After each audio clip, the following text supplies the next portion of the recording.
Another unboxing. For this time, i-unbox natin assorted at iba-iba. Una bumubungad boxer brief. Talagang very useful naman. 1 pack, may 6 pieces ka na. Tapos dito, medyo nawindang din ako kasi very cute lang talaga. Sunglasses. Susunod, relo. Relo na pambabae na very cute lang. Tapos leather strap siya.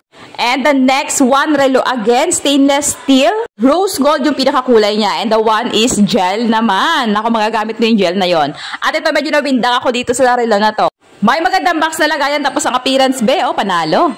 May libre pang adjuster yan kaya high-end talaga. The other one again, ano naman to? Uy, relo again. Grabe, babe. Ito yung relo na sobrang bigat. Quality na sa 200 gram yun. Mura lang yun, babe. Ito panalo talaga. Grabe. Sa lahat ng perfume na pinopromote ko, dito ako na-amaze talaga. Sobrang bango. Very long lasting panlalaki at may pambabae din. Promise, hindi ka magsisisi pag na-try mo i-check out to. Sulit talagang pera mo dito. Tapos ito, babe, may pa-pre-adjuster. Of course, relo to mga pangga ko ha. With the high-end box na lagayan again. Tapos ganyan ang pinaka-appearance niya. Ayan, sa malapitan, may pa-diamond effect. Tapos the other one, ito medyo matagal na. Ito yung unang parcel ko na dumating na nasa bakasyon pa ako. Thank you na lang talaga sa mga seller natin na sobrang nakakaintindi na pag piniem mo na malilate ka lang ng upload ng video is okay lang daw. Okay, balik tayo. The other one again. Hindi ko na na-flex yung iba. Okay, here we go. Relo again. Ito minimalist ang design. May pagka-vintage pero pambabae yan. Assorted color din of course we have. Tapos ganito yung tsura ng pinaka-sunglasses natin for the summer. Ito, really appreciated talaga. Napaka-cute may lagay na pag ganito. Jewelry yung pinadala nila sa atin. Ito yung pinaka-appearance ng necklace. May palibreng ganyan. Sa mismong earrings. O, diba? Napaka-cute lang. Minimalist lang ang design. Pag suot-suot, ganyan ang itsura. Here we go again. Another jewelry. Tapos ganito yung pinaka-chain ng ating jewelry. Naku! Panalo talaga. Ganyan pag suot-suot na. And the other one again, bangle type naman siya. Minimalist lang ang design. Medyo makapal at medyo mabigat din. Pure stainless steel, non-faded, non-tarnish at hindi nangangalawang. And the other one again, we have a watch.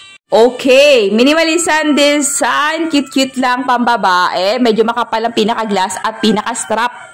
Another one again. Here we go. Ay, beb. Ito very useful sa mga kusina. Panghugas. Ito ginagamit ko to, beb. Panghugas ng plate.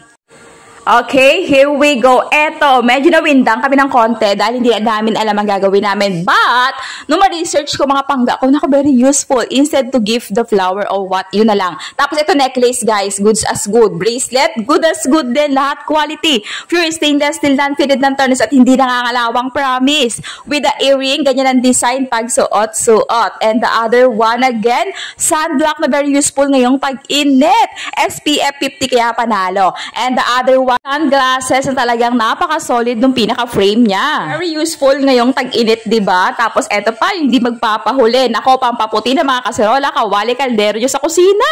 Doon talaga ako talagang naantig ng sobra-sobra. At may pa-brief pahabol tayo, assorted brief. Actually, ang daming pinadala, mga brief, boxer brief, mga panties and underwear. And here we go, Ismael Digital Watch. Talagang panalo, solid talaga.